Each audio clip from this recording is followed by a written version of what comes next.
capítulo 3.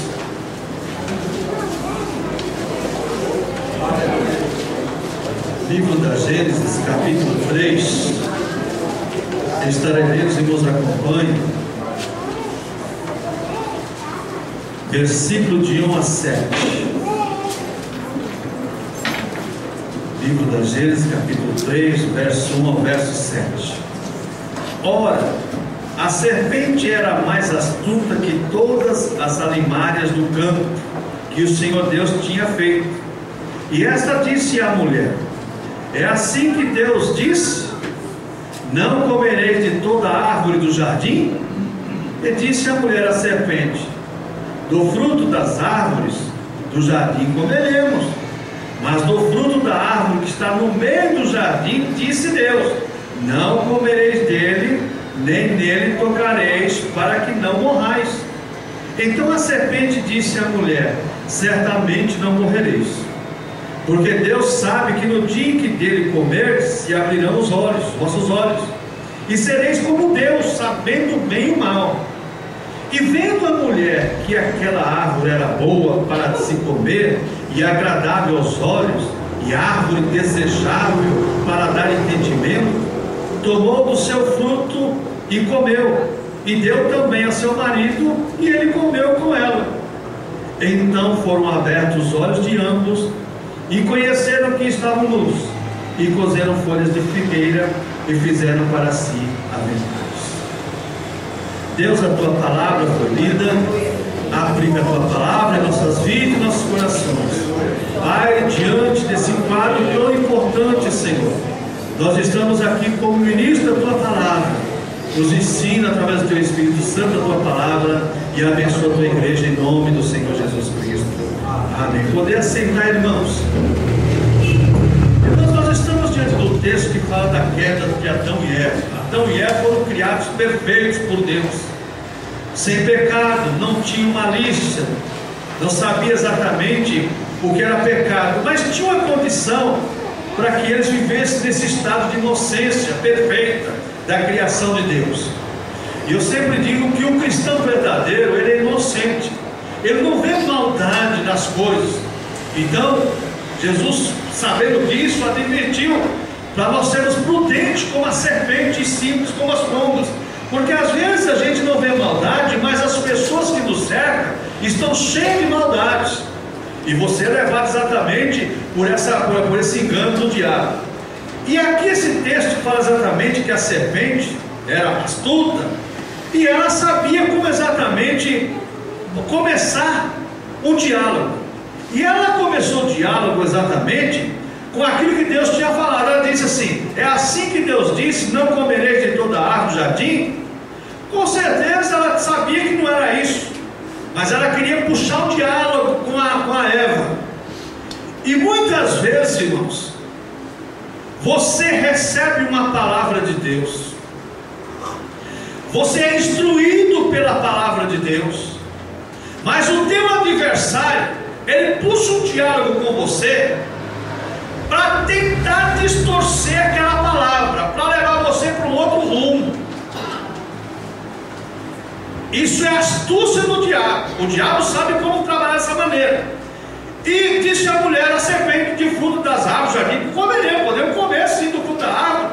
Olha que o diabo falou: não comer toda a árvore, não, só tinha uma árvore que não podia comer, o resto era para eles se alimentarem. Aí, mas do fruto da árvore que está no jardim não podemos comer, porque não comereis dele, nem nele tocareis, para que não morrais. Então a serpente disse à mulher: certamente você não morrer não, tudo é mentira de Deus, isso aí não vai acontecer não. O dia que vocês comerem, vocês vão ser igual a Deus, vai abrir os vossos olhos. Eles não estavam cegos, eles viam as árvores, viam tudo a criação de Deus, mas estava falando exatamente do sentido espiritual, exatamente da qualidade de discernir entre o bem e o mal, saber o que estavam fazendo de errado contra Deus. Então eu quero ministrar essa manhã sobre pecados por não crermos no que Deus fala e não guardarmos aquilo que Deus ordena. Então quando você pega Gênesis 2,17, Deus diz assim, ó: no dia que dele comer, certamente morrerá. O casal já sabia que aquele fruto que era proibido, no dia que eles comessem, eles iam morrer, tanto espiritualmente como fisicamente. Porque Adão e Eva, o ser humano, não foi criado para morrer. A morte veio devido ao pecado, como diz Romanos 6. O salário do pecado é a morte, mas o dom gratuito de Deus é a vida eterna. Então, veja bem, quando o inimigo vem para tentar dialogar com a gente, a primeira coisa que ele faz é tentar acrescentar alguma coisa que Deus disse. A primeira coisa que ele faz é tentar acrescentar alguma coisa naquilo que Deus disse. Na tentação do Senhor Jesus Cristo por Satanás, tanto em Mateus 4 como em Lucas 4, você vai ver o diabo tentando a Jesus exatamente acrescentando alguma coisa. Transforma essas pedras em pães. Mas Jesus, não, está escrito: não só de pão viverá o homem, mas da palavra que está na boca de Deus. Se joga daqui para baixo, que os teus anjos vai dar ordem para te guarda. Não está escrito: 1000 cairão ao teu lado, 10.000 ao teu direito, você não pode ser atingido. Está escrito no Salmo que Deus vai guardar você. Mas então Jesus falou, também está escrito: não tentará o Senhor teu Deus. Então, uma das primeiras coisas que o adversário faz é acrescentar alguma coisa naquilo que Deus disse a você, para distorcer, para levar você para um outro rumo, para um outro foco. Então, sabendo disso, que a palavra de Deus não precisa de acréscimo, o inimigo também sabe de uma coisa, que quando ele começa a dialogar conosco e muda o foco, a tendência nossa é exaltar a liberdade que Deus nos dá. Porque o diabo está aqui tentando tirar aqui a liberdade que Deus tinha dado para o casal. Vocês podem comer de tudo, só não vai tocar, e o resto vocês têm liberdade para fazer tudo. E uma das coisas que o diabo quer fazer é exatamente tirar de nós essa liberdade, ou exaltar a liberdade que Deus nos dá, fazendo com que nós venhamos a fazer aquilo que desagrada a Deus. E outra coisa que acontece quando o inimigo vem trabalhar conosco, dialogando conosco, exatamente é que nós venhamos a crer nas mentiras e não nas verdades. Porque o que o inimigo, a serpente, colocou na cabeça de Eva é que Deus não estava falando a verdade. E a primeira coisa, a segunda coisa, aliás, que o inimigo coloca em nossas mentes: será que isso é verdade? Coloca uma dúvida em nossa cabeça: será que isso realmente é verdade? Será que isso está certo? Olha, o inimigo chegou assim: ó, não morrereis. Incentivo pela liberdade e a rebelião contra Deus. Não vai morrer nada. Deus sabe que não vai acontecer isso não. O que vai acontecer é que vocês vão ser igual a Deus. Então, incentivando a Eva, a liberdade e a rebelião contra Deus. Por que isso, irmãos? Porque o diabo sabe que a mentira leva exatamente à morte espiritual, à separação de Deus. Então a Bíblia diz no verso 6 aqui: e vendo a mulher que a árvore era boa para se comer e agradável aos olhos, e a árvore desejável para o entendimento, tomou do seu fruto e comeu, e também ao seu marido, e deu ao seu marido, e ele comeu com ela. Então Satanás seduz e engana, demonstra primeiro que tudo é bom, árvore boa, apresenta tudo como agradável aos olhos, induz as pessoas ao desejar para dar entendimento. O apóstolo João, escrevendo na sua primeira carta, diz que existe a concupiscência da carne, a concupiscência dos olhos e a soberba da vida, que é o mal do ser humano. O inimigo, sabendo disso, o que ele faz? Então ele faz com que nós venhamos a tropeçar naquilo que Deus estabeleceu. No verso 7 então diz que agora o casal comeu, abriu-se então os olhos, e agora a inocência foi substituída por culpa e vergonha, a inocência foi substituída pela consciência e culpa, e agora tanto aquele casal como nós temos que confiar na nossa própria consciência. E a nossa própria consciência nos condena e nos faz separação de nós, nosso Deus. E agora, através do sacrifício de Cristo, quando aceitamos o sacrifício de Cristo, agora nós temos uma consciência voltada para o sacrifício de Cristo e uma nova vida com Deus. Por isso que a Bíblia fala: aquele que está em Cristo, nova criatura é, as coisas elas passaram, tudo se fez novo. Então agora, Paulo escrevendo aos Coríntios, segundo os Coríntios capítulo 11, deixa bem claro, e ele fala assim, ó, temo como assim a serpente enganou a Eva com a sua astúcia, também sejam corrompidos os vossos sentimentos e apartem a simplicidade do Evangelho de Cristo. Então agora a nossa inocência é substituída pela consciência de culpa. Então vivemos agora na dispensação da consciência do certo e do errado. Diante disso só resta uma coisa. Jesus falou, vinde a mim todos que estáis cansados e oprimidos, vos aliviarei. Tomai sobre vós o meu jugo e aprendei de mim que sou manso e humilde de coração, e encontrarei descanso para vossas almas. No texto que nós lemos em Mateus 22, existia uma condição para aquele servo que foi convidado a participar daquela festa. Não é diferente hoje. O pecado contaminou a perfeição que Deus criou. Os nossos sentidos naturais agora estão contaminados pelo pecado. E os sentidos naturais têm que ser restaurados para que nós possamos agradar ao Senhor. Deixou bem claro aqui nesse versículo 7. Então foram abertos os olhos de ambos e conheceram que estavam nus, e cozeram folhas de figueiras e fizeram aventais. Então a primeira coisa que o diabo mostrou para Eva, diz aqui o versículo 6, e vendo a mulher que a árvore era boa, então os olhos da mulher foi atraído para aquele pecado. Então os nossos olhos devem estar voltados para o Senhor. Hebreus 12:2 diz, olhando para Jesus, autor e consumador da nossa fé. Irmãos, os teus olhos, os meus olhos, vê de tudo, graças a Deus por isso. Só que tem um problema, irmãos. Nós temos que saber o que nós podemos ver e guardar, e aquilo que nós temos que ver e desprezar. Nós temos que saber definir bem isso. Nós vemos de tudo, porque Deus nos deu bons olhos, boa visão. Mas tem uma coisa: tem aquilo que nós vemos e guardamos, e aquilo que nós vemos e rejeitamos. Porque o perigo não está em ver, mas está em ser atraído por aquilo que você vê. E o diabo sabe o que lançar na tua frente para você ver e ser atraído. Você quer ver só uma coisa? Você está com uma fome danada. Você chega num restaurante, tem várias comidas ali para você comer. Os seus olhos crescem de uma maneira tão terrível que você, às vezes, você escolhe o pior para comer. Você escolhe o pior para comer. Então, os nossos olhos devem estar voltados para o Senhor, autor e consumador da nossa fé.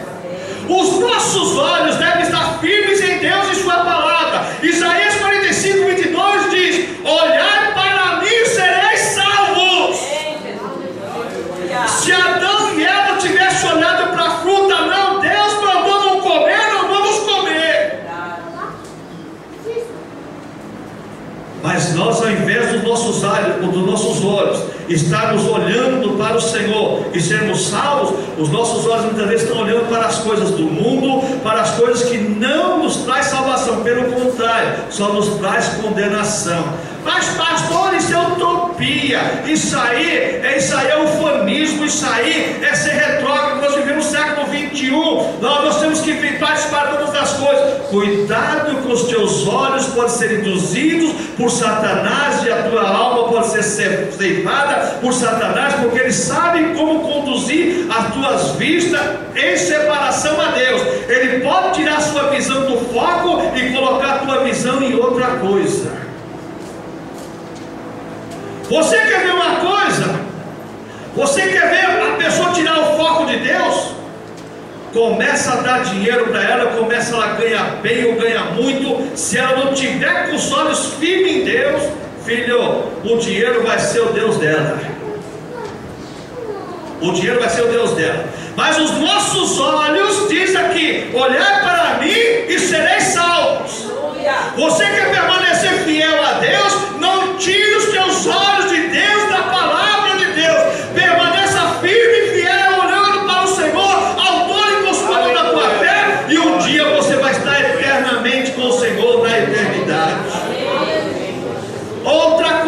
que foi contaminado, o nosso coração. Então nosso coração deve ser entregue ao Senhor. Provérbios 23, 26 diz: dá-me, filho meu, teu coração, e os teus olhos observem os meus caminhos. Se eu não der o meu coração a Deus, os meus olhos dificilmente vão observar os caminhos de Deus. Porque eu posso olhar, mas o meu coração vai rejeitar.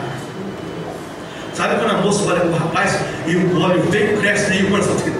Aí parece, sabe aquele desenho animado? Mesma coisa do rapaz, né? Ele olha para a moça, o coração cresce, aquela coisa assim. A mesma coisa é com Deus. Provérbios 23 diz: dá-me, filho meu, teu coração, e os teus olhos observem os meus caminhos. Aonde está o teu coração? Aonde estão os teus olhos? Onde está exatamente o teu tesouro, está exatamente o teu coração. Se o teu coração estiver em outra coisa, não está exatamente em Deus. Os teus olhos também não vão estar feitos em Deus. Outra coisa, o nosso coração tem que pertencer ao Senhor e descansar nele. Efésios 3, 17 e 18 assim: para que Cristo habite pela fé no vosso coração, a fim de, estando arraigados e fundados em amor, poderes perfeitamente compreender com todos os santos qual seja a largura, a altura, o comprimento, a profundidade do amor de Deus em Cristo Jesus Senhor. Então nosso coração tem que pertencer e descansar ao Senhor, porque aí os nossos olhos vão ver. Irmãos, Satanás sabia como conquistar Eva. Sabia que os olhos delas olhavam para aquela fruta, mas o coração dela não estava naquilo que Deus tinha dito. E o nosso inimigo sabe exatamente que os nossos olhos podem nos conduzir àquilo que não está no nosso coração.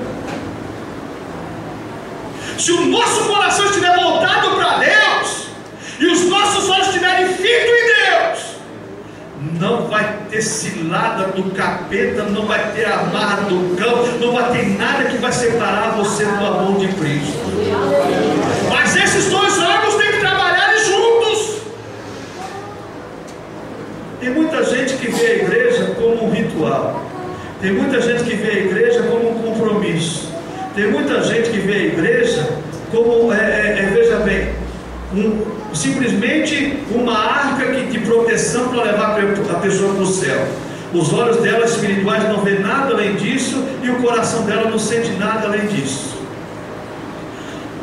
Diante desse quadro que os nossos órgãos naturais foram contaminados pelo pecado, os nossos olhos foram contaminados, o nosso coração, os nossos ouvidos também foram contaminados pelo pecado.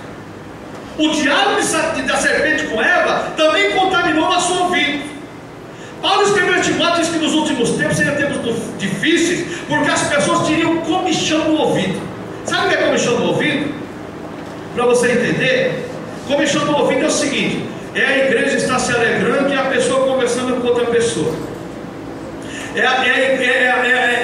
A pessoa lendo a palavra de Deus, a igreja lendo a palavra de Deus, e a pessoa distorcendo a palavra de Deus, conversando. Isso aí é tudo comichão no ouvido. Esse é o espírito da comichão no ouvido. Nossos ouvidos devem estar atentos para ouvir a santa palavra de Deus. João 10, 27, Jesus disse assim, ó, olha que Jesus diz: as minhas ovelhas ouvem a minha voz, e eu conheço-as, e elas me seguem. As minhas ovelhas conhecem a minha voz. Os nossos ouvidos têm que conhecer, têm que discernir quando é Deus que fala e quando não é Deus que fala. Aleluia.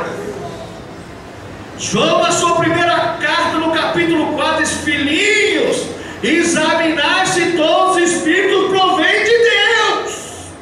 O que é que vai examinar se você está ouvindo? O teu ouvido, se for de Deus, ele vai saber que é Deus que está falando.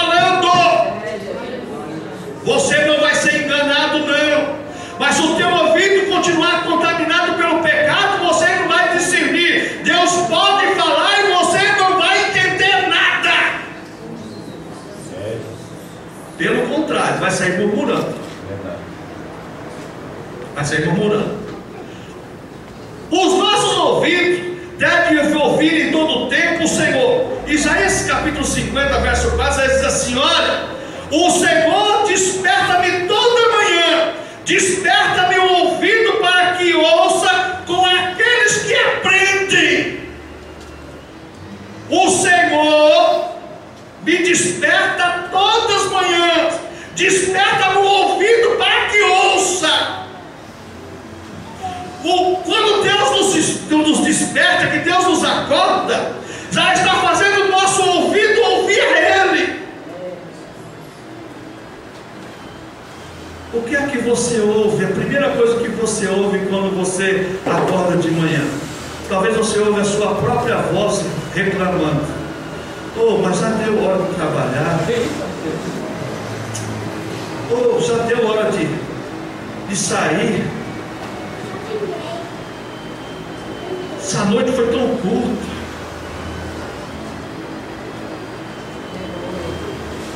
Começa a reclamar já, está frio, chovendo. Isaías diz: não, capítulo 50, verso 4: o Senhor desperta-me todas as manhãs, desperta-me o ouvido para que ouça como aqueles que aprendem. Você, quando acorda, Deus já quer que o seu ouvido comece a aprender dele. Mas o que é que você tem aprendido quando você acorda? Glória a Deus. O que teu ouvido tem ouvido quando você acorda? Mãe, pai, talvez os teus filhos, quando acordam, só ouvem uma coisa: você reclamando, xingando.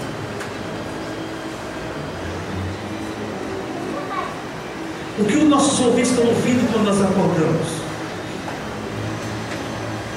Edifica, glorifica a Deus? Ou nossos ouvidos começam a ouvir da nossa própria boca reclamações, murmurações e outras coisas mais? Nossos olhos, nosso coração, nossos ouvidos foram contaminados. A nossa boca agora.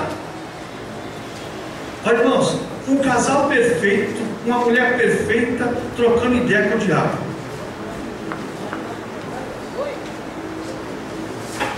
Presta atenção nisso. Nossa boca deve testificar o Senhor Jesus Cristo. Romanos 10, 9 diz: a saber, se com a tua boca confessares ao Senhor Jesus Cristo, e em teu coração crês que Deus de todo modo, será salvo. A nossa boca deve testificar do Senhor Jesus Cristo. Mas o que é que a nossa boca testifica, irmãos? Fofoca, contenda, murmuração, ingratidão, irreverência. O que é que a nossa boca testifica do Senhor? Pastor, mas que palavra é essa? Palavra que Deus me deu para a Santa Ceia esse mês de fevereiro. É a palavra de Deus. Eu estou pregando o que Deus mandou, consciente como Deus está no céu, vou ter que dar conta diante dele. Irmão, a tua boca deve testificar do Senhor, não testificar de outra coisa, não, irmãos. Irmãos, bem-aventurado aquele que ouve e guarda as palavras do Senhor. Diz lá em Lucas 11, 28. Feliz é aquele que ouve e guarda as palavras do Senhor. Então os nossos lábios devem testificar do Senhor. Outra coisa, irmãos, a nossa boca, irmãos, nossa boca, ela tem que estar exatamente inteirada daquilo que está exatamente os nossos olhos e os nossos corações. Vi, guardou no coração, agora a minha boca vai expressar exatamente aquilo que eu estou vendo, estou ouvindo e agora estou agradecendo. Mas, irmãos, muitas vezes nossa boca não age dessa maneira, não.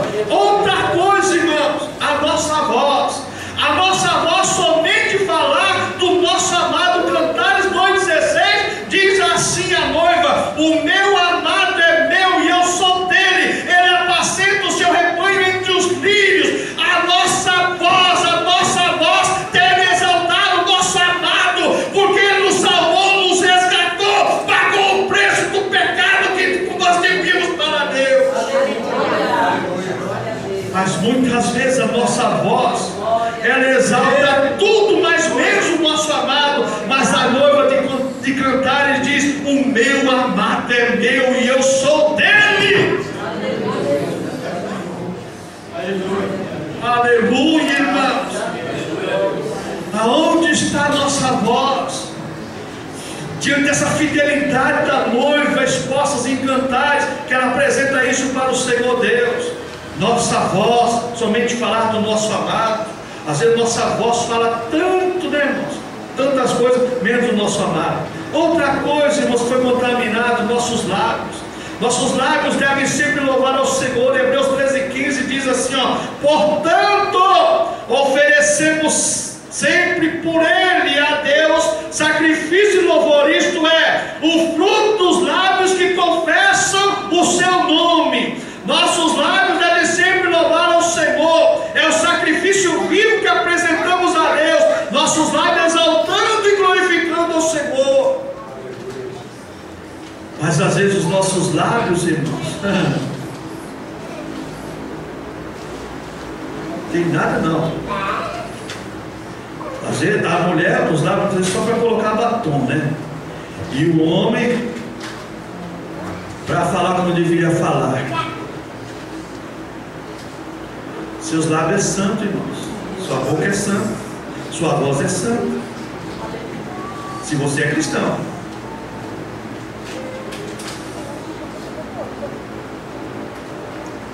Cada um. Nossos olhos é santo.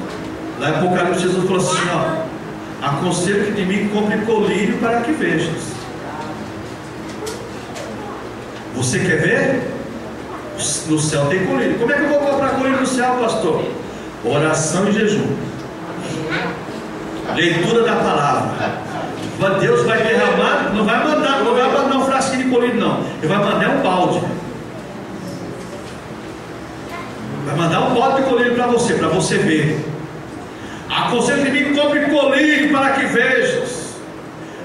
Veja bem, vestes brancas para te vestires, para você não estar nu diante de Deus. Vestes espirituais. Tudo isso Deus tem para nós. Então nossa voz deve falar do amado, nossos lábios devem sempre louvar ao Senhor. Outra coisa, irmãos, nossa língua deve louvar e testificar ao Senhor. Atos 1:8 diz assim: e sereis testemunhas. O que é que a nossa língua tem testemunhado, irmãos? Testemunhado do Senhor Jesus Cristo, testemunhado de Deus, testificado que Deus opera na sua igreja pela sua infinita misericórdia, não pela nossa bondade, mas pela misericórdia dele. Ou os nossos lábios, nossa língua deve testificar daquilo que não agrada ao Senhor. Nossa língua deve louvar e testificar ao Senhor. Muitas vezes a nossa língua louva qualquer coisa, menos ao Senhor. Irmãos, a coisa é seríssima. O ser humano foi contagiado pelo pecado, mas o Senhor Jesus Cristo veio para destruir a obra do pecado. Agora você tem um corpo. Paulo escrevendo em Colossenses capítulo 5, verso 23, assim: e todo o vosso corpo, alma e espírito, tudo Deus quer para que Ele seja glorificado. Que Ele quer para ser glorificado. Outra coisa, irmãos, foi contaminado com os nossos pés. Os nossos pés devem agora ser direcionados pela palavra de Deus. Salmo 119, 105 diz: lâmpada para os meus pés é a tua palavra e luz para o meu caminho. Os nossos pés foram contaminados pelo pecado, mas agora existe uma arma poderosa de Deus em Efésios capítulo 6. Calçar os pés para a preparação do Evangelho da paz. Não adianta você comprar um sapato de polir e calçar, não adianta você colocar sandália mais cara, você tem que calçar seus pés com o Evangelho da paz. Aí você vai estar calçado, porque a palavra de Deus vai direcionar os seus passos. Muitas pessoas vivem bem calçadas e bem vestidas, humanamente falando, mas os seus passos são incertos. Os seus passos conduzem à perdição. Outra coisa, irmãos, os nossos pés devem seguir ao Senhor, levando a mensagem do Evangelho. Romanos 10:15 diz assim: e como pregarão se não forem enviados? E como está escrito: conformosos os pés dos que anunciam a paz, dos que anunciam coisas boas. E eu pensando nisso, eu pensei: É por isso que pouca gente gosta de evangelizar e de pregar, porque não tem os pés preparados. Se for para um samba, o pé está preparado. Se for para jogar bola, está aí. Se for para passear, meu amigo, está aí. Mas os pré-preparados para levar a palavra, para evangelizar, não, filho, eu só vai quem tem preparado mesmo. Quem não tem vai ficar em casa ouvindo Zeca Pagodinho, vai ficar ouvindo qualquer coisa. Se tiver o preparado, a Bíblia fala quão formosa é os pés, porque Deus transformou pelo poder da palavra dele no Evangelho. Meu irmão, a coisa é séria. Tudo foi contaminado, contagiado, mas Deus veio para restaurar. Deus veio para refazer o que o diabo tinha estragado. Bendito é o nome de Jesus. E a igreja agora é a obra-prima de Deus restaurada agora. Então nossos órgãos agora, os nossos sentidos têm que ser restaurados. Outra coisa, as nossas mãos foram contaminadas. Foi lá, pegou fruto. Paulo escreveu a Timóteo e disse assim: olha, eu peço que os varões levantem mãos santas, orando em todo o tempo. Mãos santas, levante mãos santas, orando em todo o tempo. As nossas mãos devem trabalhar para fazer o bem. Efésios 4:28 diz assim: aquele que furtava não furte mais, antes trabalhe, fazendo com as mãos o que é bom, para que tenha o que repartir com o que tiver necessidade. Fazendo com as mãos o que é bom. As mãos dos servos de Deus, irmãos, você quer ver só uma coisa, o que é a mão do servo de Deus? Jacó era um trambiqueiro danado, mas ele tinha a promessa de Deus e tinha exatamente as bênçãos de Deus. O Labão, tio dele, foi abençoado, né? Tio e sogro, né? Foi abençoado de uma maneira tremenda, por quê? Por causa das mãos de Jacó. O cristão, onde ele coloca a mão, prospera, irmão. O cristão, as mãos dele é santa. Portanto, toma cuidado com o que você faz com as tuas mãos. Cuidado. Fazendo com as mãos o que é bom. E por último, para nós encerrarmos, o nosso rosto deve refletir a glória do Senhor.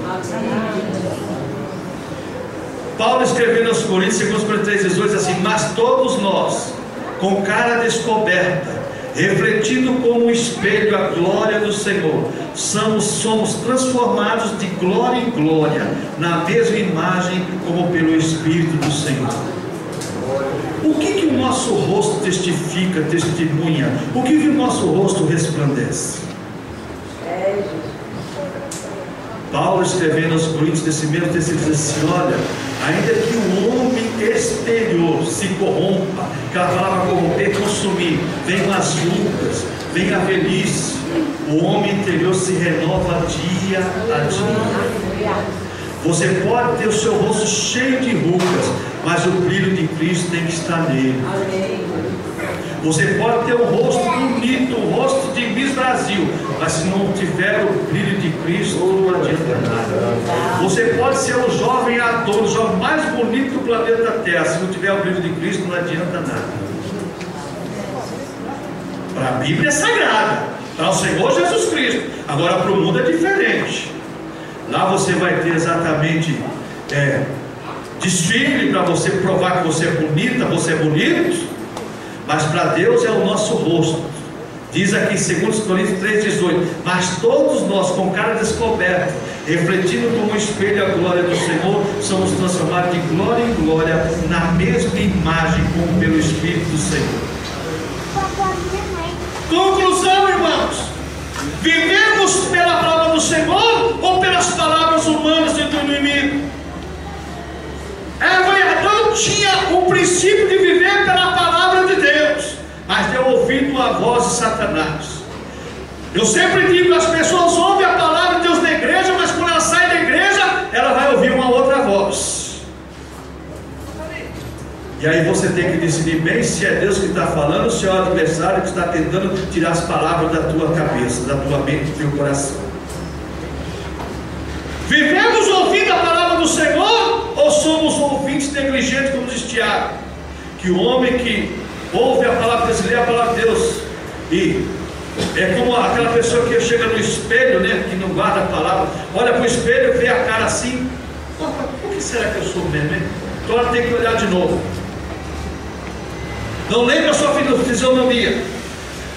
Nós, quando ouvimos a palavra de Deus, temos que guardar a palavra do Senhor, como diz o salmista: guardei a tua palavra no meu coração para não pecar contra ti. Irmãos, o pecado contaminou o homem dos fios do cabelo à planta do pé, mas o Senhor Jesus Cristo veio para restaurar aquilo que estava perdido. Bendito é o nome de Jesus. Os teus pés são santos, a tua perna, o teu joelho é santo, a tua barriga é santa, o teu tórax é santo, o teu pescoço é santo, a tua boca é santa, a tua língua é santa, teu lábio é santo, teu nariz é santo, teus olhos é santo, tua sobrancelha é santa, sua testa é santa, seu cabelo é santo. Vê o que você faz para glorificar o Senhor e não para destruir o que Deus construiu de bom na tua vida. A nossa vida espiritual, Deus restaura tudo o que havia sido corrompido.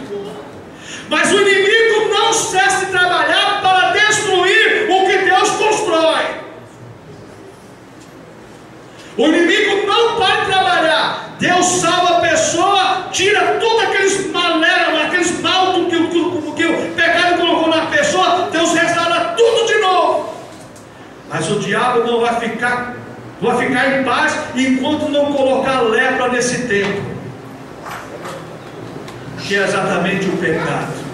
E você sabe que a lepra do pecado, ela não começa de uma vez, a lepra começava com pequenas manchas lá no Velho Testamento, né?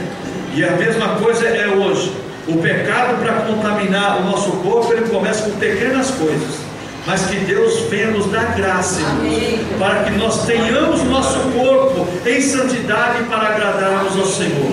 Deus conta e quer o teu corpo, alma e espírito. Deus nos criou perfeito e agora em Cristo nós somos restaurados para Deus ser glorificado. Aquilo que se havia perdido foi achado, e Deus quer que nós mantenhamos aquilo que Deus cria de novo em nossas vidas. Vamos ficar em pé, vamos orar e louvar o Senhor com o hino 313 do nosso cenário. Algo mais que a neve. O presidente vai lavar as mãos para ministrarmos a Santa Ceia. Aleluia. Aleluia.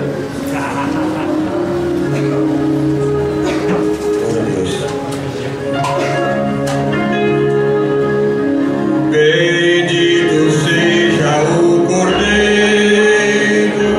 que na cruz voltou falecer. Bendito seja o seu sangue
o Senhor Jesus, na noite foi traído, tomou o pão, tendo dado o braço, partiu e disse: tomai e comei, esse é meu corpo, que é partido por vós, fazei isso em memória de mim. Vamos abençoar o pão, simbolizando o corpo do Senhor partido na cruz do Calvário. Deus querido, aqui está esse pão, simbolizando o teu corpo partido por nós na cruz do Calvário, Pai. Deus abençoe os teus filhos, abençoe a tua igreja. Deus abençoe esse pão, Senhor, que ele venha ser fortaleza para os teus filhos, que essa Santa Ceia venha ser bênção para os teus filhos. Fortalece a fé, fortalece a vida espiritual dos teus filhos, ó Pai. Nós te pedimos a bênção em nome do Senhor Jesus Cristo. Amém. Vamos todos comer.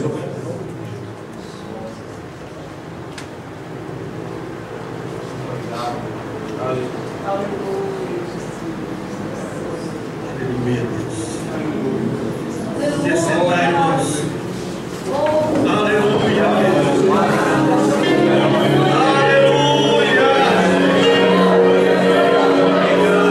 Aleluia. Cristo já nos preparou, nos comprou e agora nos convida a cear.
aniversário ontem, né?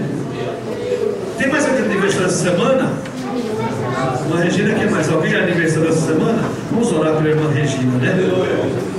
Deus querido, que está tua filha do céu, em nome do Senhor Jesus